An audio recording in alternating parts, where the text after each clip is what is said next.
Hello everyone and welcome back to Cyberwise. In today's video, we're diving into a crucial topic, malware. We'll walk through the process of creating a ransomware and show how malicious code can be hidden inside an innocent-looking picture. This is a great learning opportunity, but please remember this is strictly for educational purposes only. Do not use this knowledge for any malicious activity. Alright, let's get started. First things first, you'll need Kali Linux set up on your machine. If you haven't done that yet, pause the video, set it up, and come back when you're ready. While you're setting up Kali, let's talk about what is malware. Malware is a type of software designed to harm or exploit your computer system. It can come in many forms: viruses, worms, trojans, ransomware, and more. Ransomware, for example, locks your files and demands payment to release them, while viruses spread across systems, damaging files and data. Once Kali is ready, let's head to the desktop directory, where I've created a test file called test2. Let's check what's inside. We'll use the command ls. As you can see, I already have files here. Now, let's take a look at some of the files we have. We'll open up file 1 with the command cat1. It says, please subscribe to my YouTube channel. Now let's check out file 2.cat2. This one says, please hit the like button. Now it's time to get into creating the malware. Let's start by creating a new file. We'll use the command nanomalware.py. Before we begin writing the code, let me delete the old one. Alright, let's get to work on writing the new malware code. Follow along with the code I'm typing here.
Once you've written the malware code, make sure you're saving it to the right folder. Always double check the directory you're working in to avoid any confusion. Save your malware directory. As you can see, we now have a file named photo.jpg. You can use any image you like for this. It could be a random picture from Google or anything you want to use. Let's open up this picture. Open photo.jpeg. As you can see, nothing happens because we're just opening an image file here. Now comes the cool part. Let's inject the malware into this image. We'll use the following command to move the malware into the picture.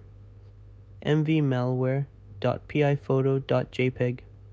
Let's check the directory again with ls to confirm. As you can see, we no longer see malware.py listed because it's now part of the picture. Let's open up the image again with openphoto.jpg. Still nothing shows up in the image, but let's check the terminal. As you can see, it shows a message. When I first opened the picture, there was no message, but after embedding the malware, it displays something like this. Now let's execute the file and see the result. Run python3 photo.jpg. As you can see, all the files are here and we've received a ransom message. The message says, your files have been lost. If you want them back, you must pay 100 Bitcoin to the following address. Just like that, we've created a simple but effective ransomware. If you plan to send this to someone for educational purposes only, and you don't know what files they have, you can edit the malware.py file to look for specific folders. For example, you could edit the code to search something like C:/ or documents ///. Now, you won't see any changes to the image itself when you run the malware, but the victim will receive the ransom note and it'll look pretty convincing. Remember, this is for educational purposes only. Please do not engage in any harmful activity. That's it for today's tutorial. If you found this video helpful and you're new here, make sure to hit that subscribe button. And of course, if you liked the video, don't forget to give it a thumbs up. Thanks for watching and stay safe out there. See you in the next video.